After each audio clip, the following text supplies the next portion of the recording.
Work చేస్తున్నాను. వాళ్ళు ఎక్కడ ప్లేస్మెంట్ అవకాశం ఉన్నా తీసుకొచ్చి నేను అక్కడ సబ్మిట్ చేసుకుంటూ వెళ్తాను. మీరు కూడా రెగ్యులర్గా కాలేజీకి రండి. రెగ్యులర్గా కాలేజ్కి వచ్చినప్పుడు ఆబ్సెంట్ మైండ్లోంచి అప్లికేషన్ మైండ్లో కన్వర్ట్ కాండి. క్వశ్చన్ ఆన్సర్స్ చదివి ఆడవాడు ఇప్పుడు దాకా 12th వరకు చేసిన క్వశ్చన్ ఆన్సర్స్ కూడా పక్కకు పెట్టండి. టెక్నాలజీలో ఓన్లీ అప్లికేషన్ ఎక్కడైతే తీసుకురాగలుగుతారో వాడే సక్సెస్ అవుతాడు. దానివైపు మీరు థింక్ చేసుకుంటూ వెళ్ళండి.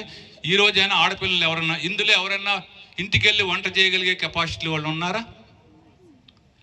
ఉంటే అంటే తల్లిదండ్రులకి ఏదైనా సపోర్ట్ చేయాలంటే నాకు తెలియదు అనేకుండా నేను ఈ పని చేయగలననే కెపాసిటీలో మారుతూ ఏ పనైనా మనం ఇంజనీర్కి అవకాశం ఉండాలి. ఏ పనైనా నేను చేయగలుగుతాను, నా వల్ల అవుతుంది, అది ఛాలెంజ్ తీసుకుని ముందుకెళ్ళే ప్రతి వాళ్ళు సక్సెస్ అయిపోతారు.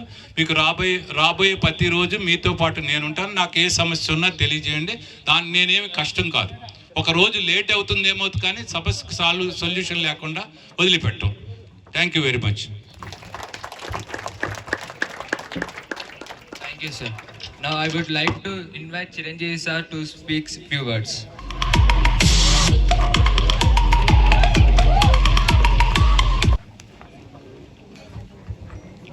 గౌరవనీయులైన సెక్రటరీ గారు పాపారావు గారు, ప్రిన్సిపల్ గారు మహమ్మద్ యూసఫ్ గారు, my colleagues, staff members and students, ఈరోజు మనం ఇక్కడికి యాన్యువల్ డే సెలబ్రేట్ చేసుకోవటానికి కూడుకున్నాం.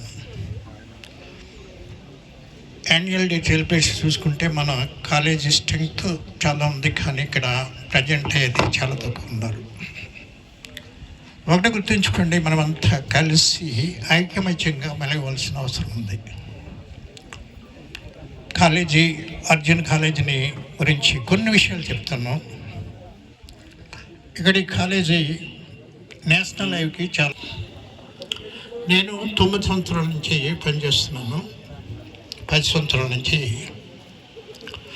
ఇక్కడ ఉన్న ఎక్విప్మెంట్ అంటే ఇన్ఫ్రాస్ట్రక్చరు మరియు ఎక్విప్మెంటు చాలా కాలేజీల్లో లేదు.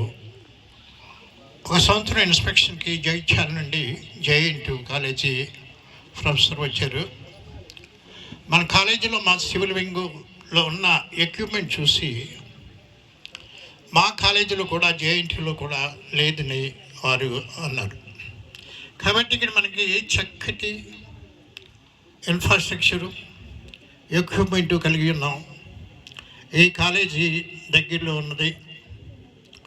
మరియు ఎన్విరాన్మెంట్ మీరు కాక సాయంకాలం 4:30 కాక చూస్తే ఆహ్లాదకరమైన వాతావరణంలో మనం ఉంటున్నాం. హాస్టల్లో ఉన్న వాళ్ళు సాయంకాలం వారు అనుభవించవచ్చు ఆ ఆహ్లాదకరమైన వాతావరణాన్ని. ఇవన్నీ నేను చెప్తున్నా అంటే ఈ సంవత్సరం దైవ కృప వల్ల మనకు కొన్ని ఎక్కువ సీట్లు దొరికినాయి. ఇంకా కాలేజీని అభివృద్ధి చేయాలని మన సెక్రటరీ గారు చెప్పారు. కాబట్టి ఈ అభివృద్ధి చెందాలంటే మనందరి పాత్ర ఉంటుంది. కాబట్టి మీరందరూ కృషి చేసి మరలా వచ్చే సంవత్సరం ఒక బీటెక్లో ఒక 400-500 వరకు సీట్లు వచ్చేలాగా మీరు ప్రయత్నించాలని మీకు మనవి చేస్తున్నాను. ప్రతి ఒక్కరూ ప్రయత్నించాలి. ఐక్యమత్యమే బలం అంటారు. కాబట్టి నేను గొప్ప నువ్వు గొప్ప కాకుండా అందరూ ఐక్యతలు కలిగితే ఎక్కువ సంఖ్యలో మనము ఆ కాలేజీ సీట్లు పొందుతాం. ఈ కాలేజీ వ్యవస్థ అభివృద్ధి చెంది చక్కగా ఎక్కువగా ఫలించలేగా ఉంటుంది. కాబట్టి మీరందరూ ఐక్యమత్యం కలిగి ఉండాలి. ఇప్పుడు మనకు ఉండొచ్చు, డిఫరెన్స్ ఉండొచ్చు. ఇట్లాంటి ఫంక్షన్ జరిగేటప్పుడు అందరూ ఒకటిగా